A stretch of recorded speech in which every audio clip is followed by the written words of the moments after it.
As most of you know, I, Professor Knight, but you may call me Knight, Knight, whatever. As most of you know, a lot of you probably know, I made a hybrid Thomas, or the Occultoraptor, right here. In my recent video about Thomas, I had said I have not watched the Hank 2.0 video I did last night.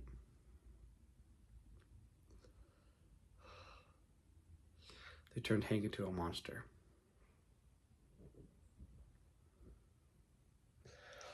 So, when I found that out, I made Thomas, the rest of him, and I had to ask some of my modern friends, AI. By friends, I mean friend. By friend, I mean a random AI called ChatGPT, because I have no friends. But anyways, that's not the topic. I have made Thomas, looks the same, has the same genome, everything. But I finished him. All this right here, the genome traits, that is the body and the structure of him. Today I am here to show you guys why. And yet, so you know what, I'll get the later after this. So I am here to show you guys why the Occultosaurus, like the Occultoraptor. I don't know why I called the Occultosaurus. It's called the Occultoraptor. I wrote Occultosaurus, just see that as raptor. But yes, the Occultoraptor. Founder, Professor U-Knight89.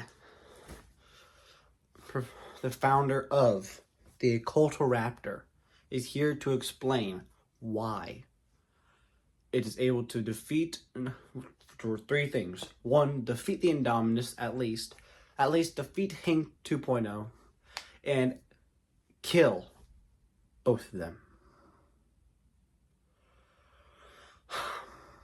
So, let me get this all wrapped up.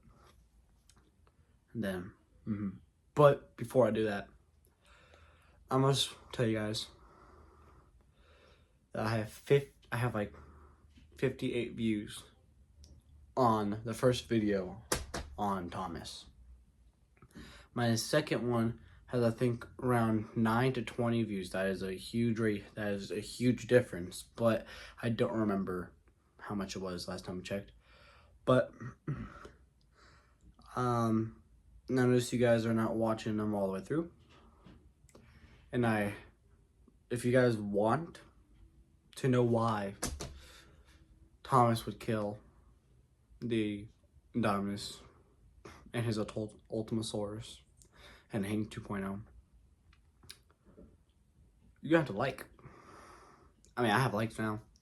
And I have one of my friends, I found his YouTube channel. Now we kind of, told each other details about others. And I gained, I think, one subscriber. That was him. And he gained more than me. He was, I think, at 7. Now he's at 10. I have been at 4. I am now at 5. Or 4. I don't know. All I know is that I gained one subscriber and it was him. So, yeah. If you guys like this stuff, please subscribe and like. I like this stuff. I like researching. And I did get a new haircut. Pretty nice, I know. But, anyways, I am here. You are here. Thomas is here. Time to give him a reintroduction. So, for anyone who hasn't watched my other videos and is brand new to the channel and now is here, Thomas is a raptor that was specifically made to be the king of hybrids. Not really the king of hybrids. That is a wild accusation. But he was made to be the killer of the Indominus 2.0. And he is made to not really be defensive. He has been made to be fully offensive. While yes, he has some mechanics that he has some, functions that allow him to run away and be defensive. It's not as much as the Indominus, where Indominus has basically just strong skin and a whole immunity to poison or venom. So this is to counter all this. So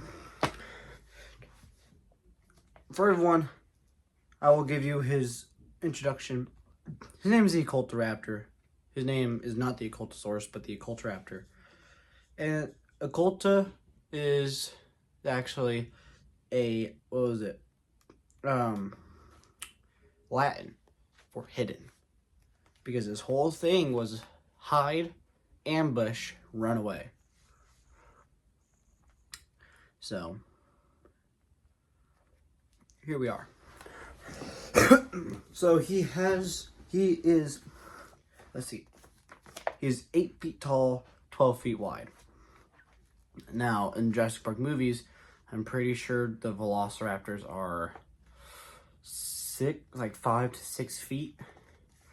So he's like 2 times high. So he's like 2 feet taller. So around an Allosaurus, like a big Allosaurus maybe.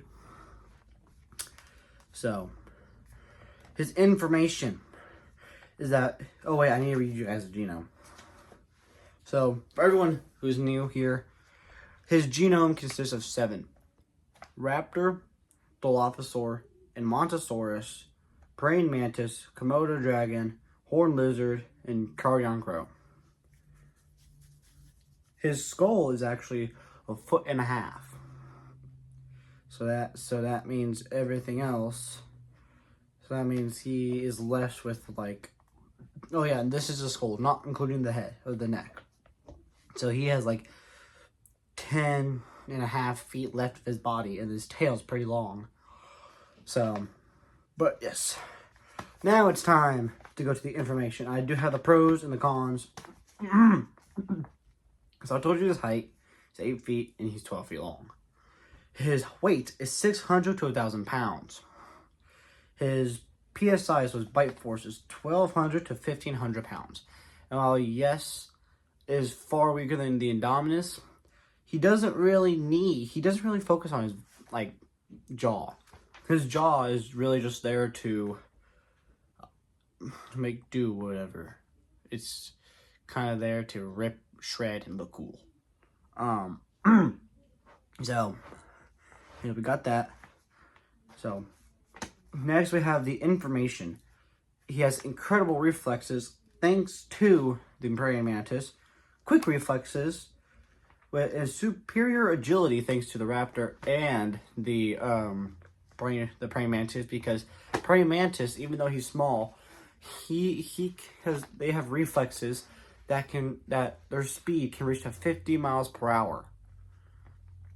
So that means that if there was a car built out of the reflexes the size of them, it wouldn't be fast. It would probably be fast enough to go on some highways. Just to give you guys an example. He has quick adaptive thinking, problem solving, and excellent coordination thanks to the carrion crow and the velociraptor. The carrion crow, their intelligence is high, and they are crows. For people who don't know, crows are known for using sticks, rocks, and anything else to get to do the job. And the carrion crow learns, and the velociraptor is also good for excellent coordination. It has excellent reaction times and fast strikes, also thanks to the praying mantis. That's only half of the information. I still got the pros and cons here. So I'm going through the pros and the cons. And then while I'm going through the cons, I'll be telling you guys what kind of pros cancel out the cons. So first pro is that it can produce asexually. For people who don't know, it can produce asexually means it can produce without a mate. So there can be one Thomas, he can multiply. So there's that. He has the blood jet ability thanks to the horned lizard, which is a defense mechanism. Now, a con, actually no, I'll say that. He has great stamina thanks to the Mbontosaurus. I actually learned that from the Goji Center's video about the Indom 2.0 because he actually had the Mbontosaurus in it. So there's that. And the Mbontosaurus is kind of one of the big things that he is like how he basically gets his size and weight, because everything else is tiny. And this is Jurassic World, huh? Sorry, I had someone come in here and talk to me. Nothing important, but yes. Back to here. Has great stamina and Mbontosaurus. I already told you guys that. Go watch Goji Center. He's the whole thing that started this. The hybrid war. No, Goji got started the hybrid war. But Goji Center is the one that did all this. Learns quickly. Again, thanks to the Velociraptor and the Carrion Crow. And then here we have the paralyzing bite. Something I have not told. Oh, okay, yeah, I told you about it. But I am a huge fan of Komodo dragon. I will say, Komodo dragon is my favorite reptile. In first grade, I had a project on like all about. I picked my thing on Komodo dragons because I heard about them. Because I think I heard my dad talking about them. Like I saw them on the video he's watching, like the History Channel, and it was like, wow, those things look cool. So I looked it up because I had like one of those Amazon iPads. I looked it up. It was just crazy cool. It has a paralyzing bite. It's just everything. So I know a lot about the Komodo dragon. And I know Komodo dragon is strong. And the Komodo dragon was actually used in the Hank 2.0. And I will say, I came up with the Komodo dragon before Hank 2.0 did. So I used the Komodo dragon first. But anyways, has incredible reflexes again. Thanks to the Velociraptor and the Mantis.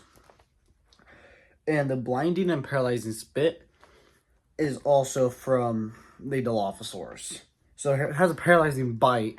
So that, like, basically, yes, it will be using, yes, it has bad PSI. The paralyzing spit, the blinding and paralyzing spit, if it's able to spit at the Indominus Rex, if multiple of them, because it can produce asexually, if multiple of them spit at the Indominus Rex, it can blind them. If they are lucky enough to bite the Indominus, then they can paralyze it. Then they can blind the Indominus and paralyze it with an extra dose of the paralysis with the bite. Now here's the cons. Anyone who's crazy about insects or just mantis crazy, they'll know that they commit cannibalism. I will say this is bad. They can produce asexually. So if they commit cannibalism, then there's still probably gonna be more around. High energy demands. The cons except for cannibalism are kind of, thanks to ChatGPT. So it said high energy demands, prone to over-aggression or extreme defenses, and shortened lifespan. So basically, it's hungry all the time, almost. And the shortened lifespan, again, it's not really that bad with can produce asexually, and also, Colin I was talking about earlier, basically, the blood jet is, what people, like, in case you don't know, what the blood jet is, it's not just, like, a pre-built thing where it's, like, stuff the horned lizard shoots out of its eyes that is light blood, and it's actually its own blood. The horned lizard has the ability to overflow its blood vessels in its eyes to the point where they pop and these like squirt like they just spit like I think it was 5 feet of blood that is just horrible, like smells horrible. But because of that, they end up losing a lot of blood and they end up dying very shortly afterward. Can produce asexually is actually is like basically a last resort, but if it can produce asexually, then that's not really a problem because there's gonna be more Thomas. Now, that's basically the information about him. Now it's time to get on. It's time to get on with how he looks. So again, this is This right here, my first sketch of him. I have to do that whenever I'm editing. But now this is a new stick. This is a new sketch. Focus. So we have the skull, 1 inch and 6 feet. We have the build. That is the Komodo dragon. The tail is also the Komodo dragon. The feet and legs are the Amontosaurus. Arms and hands are the praying mantis. The whole like outline of it is the Velociraptor / Dilophosaurus. And then it's intelligence, and its intelligence and learning capabilities are from the Velociraptor and Carrion Crow. And then the skull, it's able to blood jet, is from the horned lizard. As you can see, I used every single genome, every single DNA that was in the genome in this analysis. And so you guys probably didn't see that like fully. So I'll give you guys an overview. So hold on. Okay. So here's the outlook of it. So here you'll see is the outline of it. That is as far as I can get. Okay. So that is the front view of it, if you look at it from the back of it. Here, if you look closely, there is like claws it has, okay? It's not like the actual praying mantis where it only has like one hook. Like I was saying in the very first Thomas video, how you change it to where it actually has three claws and opposable thumb. Thanks to, I think it was a Komodo dragon. It might not have an opposable thumb, don't quote me on that, so either one. So if Komodo dragon has one, great.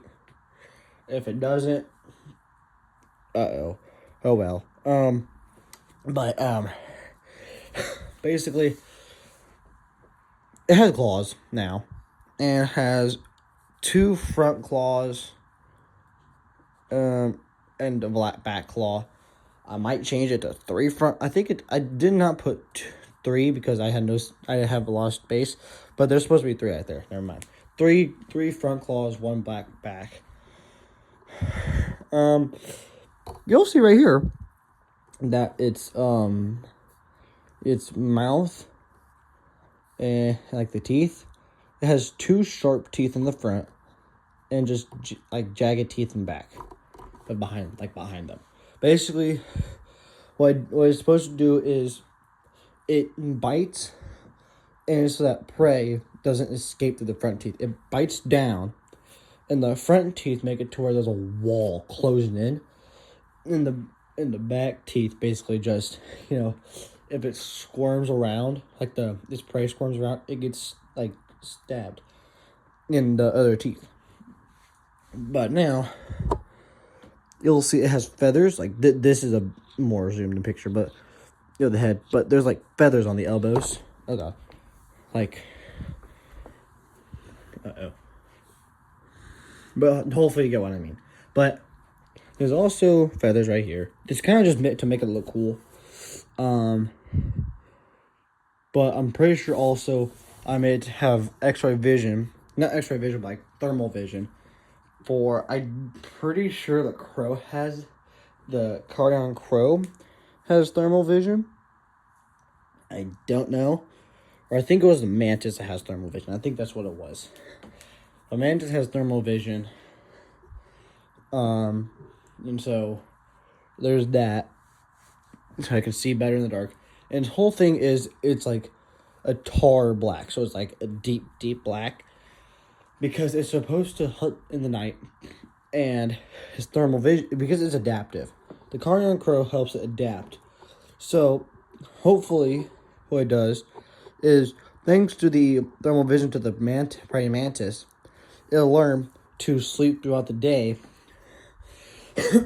and hunt in the night. Or if there's multiple, it will communicate like humans and make it to where some stay up at, like, in the day and others stay up at night. So there's that. And that's really all I have to say about him. Like, they're supposed to be nocturnal. They might not be nocturnal, but they're supposed to be. And they're ambush, or as I like to say, is hit and run predators. Like, they're supposed to be fast and be able to go long distances. Hopefully, if the Indominus chases after one, it'll get tired out because of the weight it has, and because of the Montosaurus's strong legs, because of how more heavy the Indominus is, it's going to get tired out. It's going to get tired out shorter, and so all the other Culturaptors charge in and attack him, like ambush him. Hopefully, it learns to do that and other stuff, but basically, that's how he's supposed to act. So that was my analysis on Thomas the Culturaptor. I do think I'm not going to change him anymore, for I think this is the best he can become. This is the Indom 2.0 killer that will win the hybrid war. He is the chosen one. But yeah, if you guys watched all the way through, please consider subscribing and liking. Supports me out a lot. And if you guys want Goji, and I really want Goji Center to look at this, and or a Goji guy even, to look at this and just, you know, at least like see it. And hopefully they react on it, because I would watch that thing like 10 times. It would be my number one favorited video. But yeah, if you guys enjoyed this video, please don't forget to subscribe to the Professor. This might be a playlist, or, you know, just series on the channel where I make hybrids and I react to them. I might start reacting to different hybrids, actually, now that I think about it. But yes, if you guys have enjoyed this research, production, and analysis, please consider subscribing and liking. And I will see you all later.